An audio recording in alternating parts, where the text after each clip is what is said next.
Assalomu alaykum. Yana alamiz kuzatuvchilari. Mana Silyosga makkalar ekkanmiz. Xudo xolasa bir 15 gektar, 30 gektar yonimizda qo'shnilarniki bor, ishchilarimizniki bor. O'zimizniki ham kamida 2,5 gektar shu oshiqroq, serob makkalar holatini ko'ryapsizlar.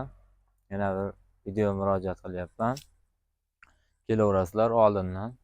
Ko'rasizlar dumbilini, makkani sotasini ko'ringlar. Sut bo'lganmi, bo'lmaganmi? Bo'yi nech metr? 3 metrmi, 4 metrmi? So'rayapti-da hamma. Aka, makka qanaqa holati? O'sganmi? Sut bo'lganmi? Dona qanaqa deb so'rayapti.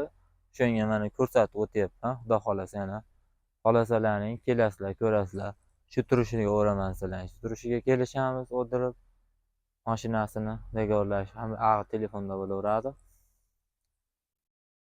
Xullas, mana shu Makka. Makkani bilasizlar. Bu Makkamizning nomi Moldova deyilgan. Bo'yi 4 metrdan o'sgan bo'ladi. Mana shu hozirgi holati 3,5 metr, 4 metrlik joylari ham bor. Bu bosh qatori kiravish boshi. O'rtalariga kirganim yo'q. Dumbillarni ham ko'rsatib o'taman. Xudo xolasa. Pastda nomerlarga aloqaga chiqaverasizlar. Nomerlarni qoldiraman. Xudo xolasa biz bilan kuzatishda davom etinglar.